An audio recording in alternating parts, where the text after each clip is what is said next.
Omaha police continue to follow up on the reported incidents and say it's extremely important for families to talk to their kids about stranger danger, especially this time of the year. Several law enforcement officers taking to the streets to hit that message home.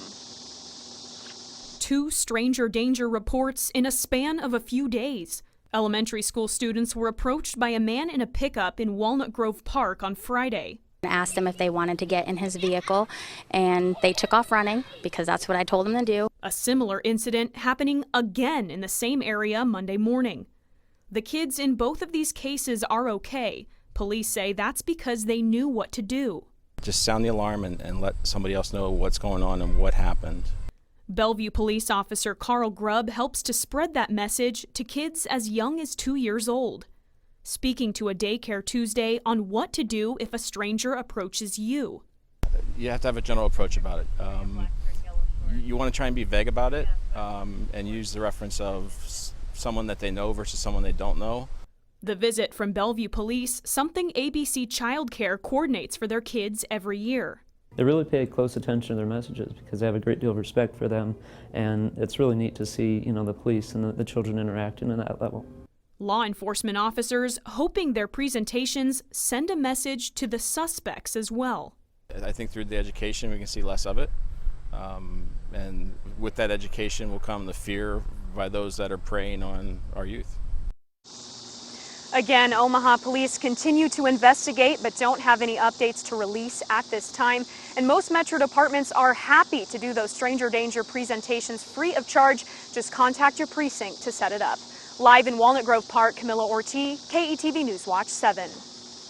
Camilla, thanks. Well, students in Papillion went back to school today, some of them in a brand new building. At Liberty Middle School, the construction continues even as kids fill the halls. KETV News Watch 7's Lauren Robinson has the story. I'm at the first day of school at Liberty Middle School, and if this is a name you haven't heard before, that's because today is the grand opening. A new school year in a brand new building. Students at Liberty Middle School say they're excited to be the first to use this upgraded facility. Brand new lockers that are wider and you have more space. While the classrooms and many of the school's other features are available for the students, much of the building still needs work. They still don't have the football turf and stuff down. So I can't wait for track and stuff. I think the locker rooms, I think they're going to be bigger than PMS.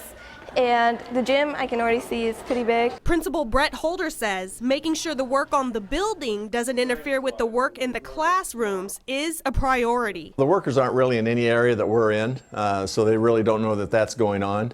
And I think primarily once they got here and they got to see their friends again, whether there was tile on the floor or not, I don't think that mattered to them. Good group. Thanks, guys. Now, the first day of school only lasted until 11 o'clock. That's because it was a dry run. First full day of classes will start Wednesday. Reporting from Liberty Middle School, Papillion La Vista, Lauren Robinson, KETV News Watch 7. And district leaders say they don't yet have an end date for construction, adding the majority of the work should be finished in the next few months. More gunfire on the streets of Omaha overnight.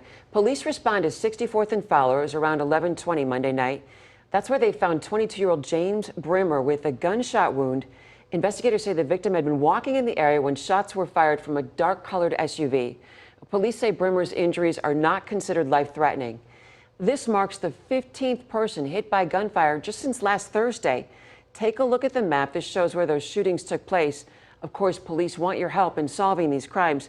If you know anything, you can submit an anonymous tip to Crime Stoppers. Call them at 402-444-STOP or leave an online comment at omahacrimestoppers.org. Well, police make an arrest Monday related to a late July shooting near 30th and R Streets.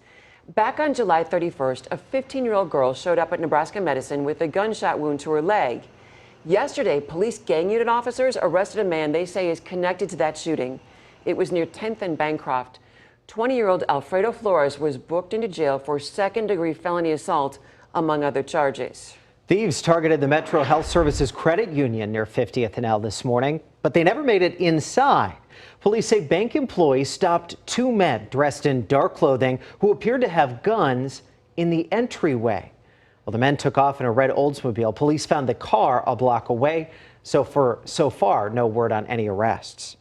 Police say a man did get away with cash after robbing the Twigs glass store near 90th and Sprague at gunpoint. It was just after 10 o'clock Monday night. Everyone's okay. An Iowa judge orders the 18-year-old driver of a fatal Neola crash to carry the photo of the boy who died. Cale Cariani's sentence was sentenced to 5 years probation Monday. Police say Gage Williams and another teen were riding in the bed of a pickup truck back on March 21st. That's when Cariani's intentionally swerved and then hit the brakes. The truck rolled and Williams was killed. As part of his sentence, Cariani will also have to make 2 presentations a year on the dangers of reckless driving. Also in Iowa, the manhunt is still underway for an inmate who escaped from a Warren County jail just south of Des Moines. Right now, there's a nationwide warrant out for Scott Grimes. Now, authorities have followed him to Bethany, Missouri. That's where they found the car that they believe he was driving.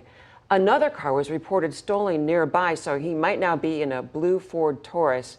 Police think he's still traveling with Kayla Schultz, who's also wanted in Missouri. If you know where they are, call police. Well, we have seen a few rain showers make their way through the metro. Let's take a live look outside, though, from our Skycam network. The Missouri River, beautiful view, a few clouds still hanging around. Weather Now Chief Meteorologist Bill Ranby is live with the upfront forecast to plan your evening. Bill? Jeremy, yeah, the showers hung around a long time here in Omaha and still a few across the river into western Iowa right now. The view from the Embassy Suites looking off to the northwest looks like there was a fire up around 26th and Spalding. You can see some of the smoke there. Trying to get information on that. 84 degrees now in Omaha, and you see it's 90 in Lincoln and 92 in Beatrice. Didn't rain there. Had mostly sunny skies. Harlan, showers, 77. Here's the radar. You can see the showers still across Pottawatomie and Cass County near I-80 in western Iowa and south of there. And those are the showers we had in Omaha, and they are moving away.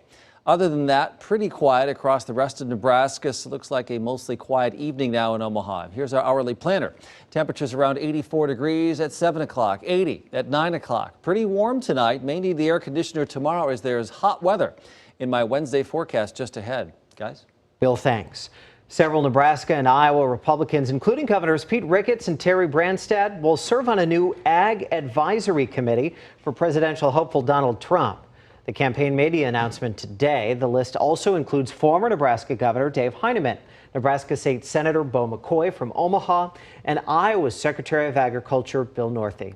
Falls City businessman Charles Herbster will serve as the committee's national chairman. And both Trump and Hillary Clinton are campaigning in critical states. But attention is once again turning to Hillary Clinton's emails. KETV News Watch 7's Aixa Diaz is in our